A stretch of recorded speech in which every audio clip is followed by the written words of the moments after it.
Bismillahirrahmanirrahim. My name is Atya. I'm in grade 9 and this is my science fair project on how the body processes medicine. Before we start, we need to know what medicine is. Medicine is a substance or preparation that is used in either treating or preventing a disease. What is the purpose of it? The main purpose of medicine is to cure the patient of the disease or to repair and maintain the physical body. Medicine is not only used when we're sick or have a cold, it can be used for many things. For example, some people take medicine to help them with mental illnesses, heal fractured bones, and lessen body aches. The different ways drugs can be administered into our bodies are: the type I will be elaborating on is oral, which is usually in the form of pills or syrups and taken by mouth.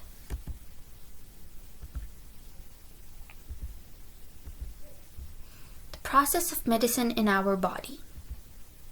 The 4 stages the medicine goes through are absorption, metabolism, distribution, and excretion. Medications are absorbed when they travel from the place of administration into the blood circulation. Medications that are taken orally are sent down through a special blood vessel, leading from the digestive tract to the liver, where most of the medication is broken down.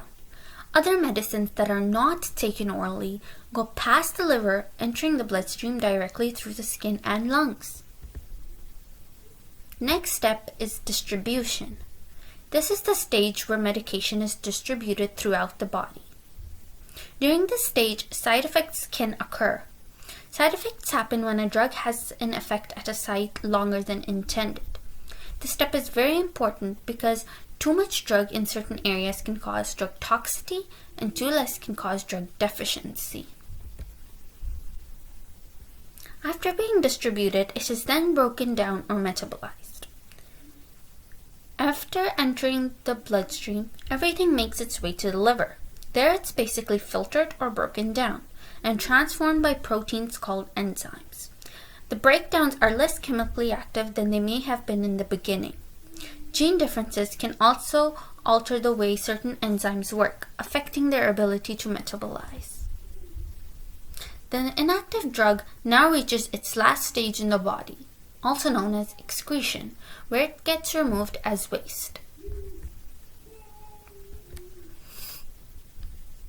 Let's use Advil as an example. Say that you have a sore arm and then you take an Advil pill to calm it. What do you think will happen? Well, the first thing that will happen is that the tablet will enter your stomach and the stomach acids will react with it, slowly starting to break it down. The dissolved ibuprofen will then travel into the small intestine, break through the intestine walls, and enter into a network of blood vessels. The blood vessels will then feed into a vein, and the vein will carry the blood and all of its contents to the liver, including the Advil molecules. The liver will then filter the blood. Enzymes react with Advil molecules to try and neutralize them. The wasted molecules, metabolites, stay behind while the still effective ibuprofen molecules pass through and into the blood. After about half an hour or so, some of the dose has already made it into the circulatory bloodstream. It travels through every limb and organ, including the heart, the brain, the kidneys, and the liver. The ibuprofen then finds where body's pain signals are high and bind to the molecules that are part of that reaction. Painkillers such as ibuprofen are designed to block production of compounds that help the body transmit pain signals. As more and more molecules bunch up, the pain-canceling effect increases. After about 2 hours, the body starts efficiently eliminating ibuprofen. The blood dose starts to decrease by half every 2 hours, the molecules becoming less active within each cycle.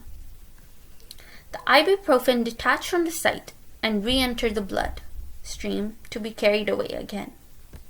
There is still a small fraction of the dose remaining, so back in the liver it gets filtered again, turning into metabolites and eventually getting released through the kidneys as waste. The cycle from liver to liver again repeats at 1 blood cycle per minute. The drug becomes less active each time. Some medicine may last longer in the bloodstream depending on the medicine, person, and the way it's administered.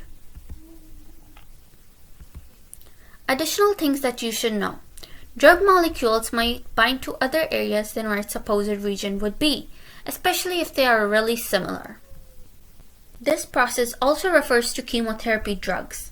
The drugs try to look for rapidly dividing cells, and they find the cancer cells, but they also find the hair cells. That is why many people who take chemotherapy tend to lose their hair. Drugs taken locally can decrease side effects and drug toxicity while focusing more on the treatment. And with that, I conclude my presentation on how our body processes medication. Thank you for listening.